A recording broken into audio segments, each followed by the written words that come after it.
بسم اللہ الرحمن الرحیم۔ اللہ کی دی ہوئی ڈھیل کو اپنی چالاکی مت سمجھو۔ جس دن اس نے رسی کھینچ لی اس دن منہ کے بل ہی گرو گے۔ اپنے دل میں نفرتیں مت رکھو، کیونکہ جس دل میں نفرت ہوتی ہے اس دل میں اللہ نہیں بستا۔ دھوکہ دینے کے 1000 طریقے ہیں، لیکن سب سے گھٹیا طریقہ محبت اور ہمدردی کا دکھاوا کرنا ہے۔ حضرت علی رضی اللہ تعالی عنہ کا فرمان عالی شان ہے کہ اگر کسی شخص کی خصلت دیکھنی ہو تو اس کے ساتھ کھانا کھاؤ، صبر دیکھنا ہو تو اس پر تنقید کر کے دیکھو، اور خلوص دیکھنا ہو تو اس سے مشورہ کر لو۔ کسی کا ظرف دیکھنا ہو تو اسے عزت دو، فطرت دیکھنی ہو تو اسے آزادی دو، نیت دیکھنی ہو تو اسے قرض دو۔ خوش قسمت ہے وہ انسان جس کے لیے کوئی روئے، اور بدقسمت ہے وہ انسان جس کی وجہ سے کوئی روئے۔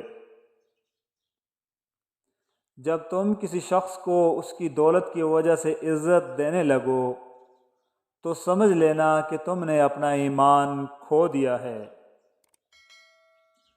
دھوکہ دینے کے 1000 طریقے ہیں، لیکن سب سے گھٹیا طریقہ محبت اور ہمدردی کا دکھاوا کرنا ہے۔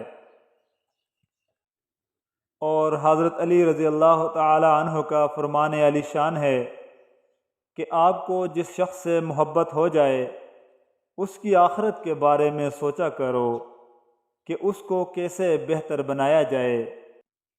یہ تمہاری محبت کی سب سے بڑی دلیل ہے۔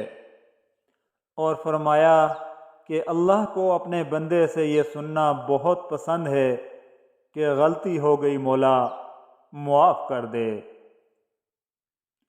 لوگوں سے ڈرنا چھوڑ دو، کیونکہ رزق اور عزت کسی کے ہاتھ میں نہیں، اللہ جسے چاہے بے حساب دیتا ہے۔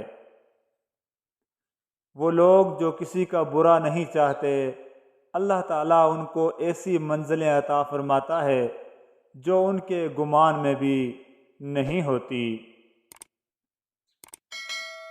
جب تم کسی کو اکیلا دیکھو تو سمجھ جاؤ کہ وہ ایک سچا انسان ہے، کیونکہ بھیڑ ہمیشہ منافقوں کے ساتھ ہوتی ہے۔ انسان واحد ایسی مخلوق ہے جس کا زہر الفاظ میں ہوتا ہے۔ کسی کا ظرف دیکھنا ہو تو اسے عزت دو، فطرت دیکھنی ہو تو اسے آزادی دو، اور اگر نیت دیکھنی ہو تو اسے قرض دو۔